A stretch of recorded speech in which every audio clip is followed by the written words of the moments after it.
Magandang araw, mga ka-Game Yard. Ito ang Alpha Cord Game Yard Channel. At sa video na ito, sisilipin natin ang isa sa mga lahing matagal ng bahagi ng kasaysayan ng pag-aalaga ng manokang Claret. Marami ang nakakakilala sa pangalang ito, ngunit hindi lahat ay alam ang iba't ibang kwentong nakapalibot sa tunay nitong pinagmulan. Kaya ngayon, pag-uusapan natin ang mga salaysay, ang mga personalidad na nauugnay dito, at kung bakit hanggang ngayon ay mataas pa rin ang pagpapahalaga ng mga tagapag-alaga sa lahing ito. Tandaan, ka-Game Yard, ang mga impormasyong ito ay mula sa mga lumang kwento at salaysay ng mga tagapag-alaga. Kaya maaaring may iba't ibang version, depende sa pinanggalingang kwento. Bakit kilalang kilala ang Claret? Sa dami ng lahi ng manok ngayon, bakit hindi nawawala sa usapan ang Claret?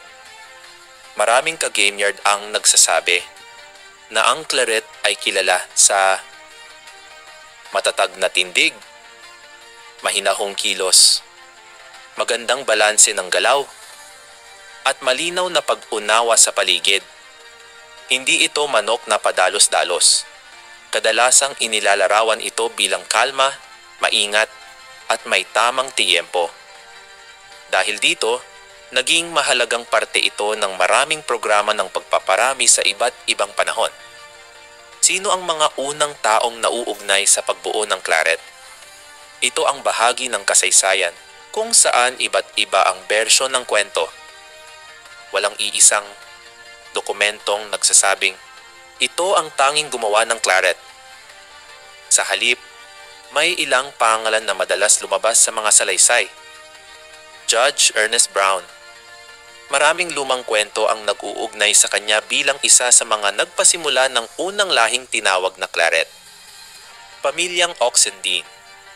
Sinasabing sila ang nagpanatili ng malinis at maayos na linya ng Claret sa pagdaan ng mga taon. Willie Fraser. Ikinukwento rin na malaki ang ambag niya sa pagpili at pagtutugma ng lahi upang mapalakas ang katangian nito. Ngunit ka-Game Yard, mahalagang tandaan, magkakaiba ang detalye ng bawat kwento. Depende kung kaninong tagapag-alaga mo ito maririnig. Kaya ang pinakamakatwirang pagtingin dito ay, ang Claret ay produkto ng maraming tagapag-alaga, hindi iisang tao lamang. Mga katangiang kadalasang iniuugnay sa Claret.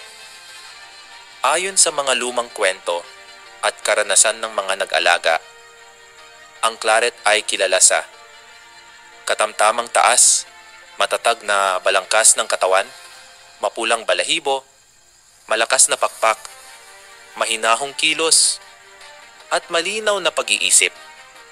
Hindi ito manok na bigla ang sumusugod, kundi tama ang tiyempo, mahinahon, at tila pinag-iisipan ang bawat galaw. Ito ang dahilan kung bakit maraming ka-Game Yard ang nagsasabi na ang Claret ay magandang ipares sa ibang lahi. Nagbibigay ito ng katatagan at balanse sa mga sisiw. Iba't ibang version ng pinagmulan ng Claret. May 3 kilalang version ng kasaysayan na madalas lumabas sa mga kwento. Version 1, kwento ni Judge Brown. Sinasabi dito na ang pangalang Claret ay mula sa kulay ng mga manok na kanyang inalagaan. Version 2, kwento ng pamilyang Oxendine. Sila raw ang nagpanatili ng pinakamalinis at pinakapinagkatiwalaang linya ng Claret. Version 3, pinagsamang pagpapaunlad. Ito ang sinasabi ng maraming makabagong tagapag-alaga. Ang Claret ay hindi gawa ng isang tao, kundi bunga ng unti-unting pagpili ng iba't ibang tagapag-alaga sa loob ng maraming taon. Hindi natin masasabi kung alin dito ang eksaktong tama, dahil iba ang kwento sa bawat lugar at bawat pamilya. Pero ito ang 3 pinakakilala at pinaka-iniingatan ng mga lumang ka-Game Yard. Bakit mahalagang lahi ang Claret sa makabagong panahon? Maraming dahilan kung bakit ginagamit pa rin ang Claret sa mga programa ng pagpapalahi. 1, katatagan. Ito ay kilala sa pagbigay ng tibay at balanse sa mga sisiw. 2. Matalinong kilos. Iniingatan ng maraming tagapag-alaga ang mahinahon at may tiyempong kilos ng claret. 3. Lakas ng katawan. Maayos ang balangkas ng katawan, kaya matibay ang mga magiging anak nito. Dahil dito, hindi nakapagtataka kung bakit patuloy pa rin ang paggamit nito ng maraming ka-game yard. Ang claret sa Pilipinas. Sa Pilipinas, malaki ang bilang ng mga tagapag-alagang mataas ang tingin sa claret. Kadalasang ginagamit ito bilang pampatatag ng lahi, pangbigay ng mahinahong kilos, at pantulong para maging mas matibay ang mga sisiw kapag inipares sa ibang lahi. Kapag may narinig kang sinabing malinis na claret, madalas ay mataas ang respeto ng mga ka-game yard dahil bihira na itong makita sa ganap na anyo.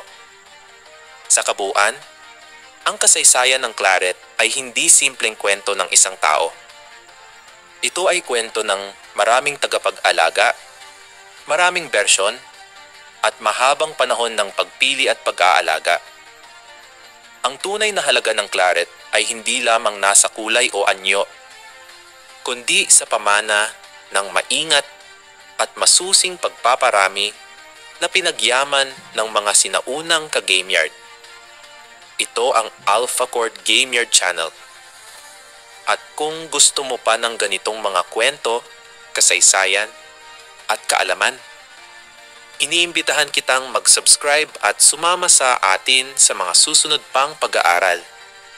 Maraming salamat, ka-Game Yard. At ingat sa inyong mga alaga.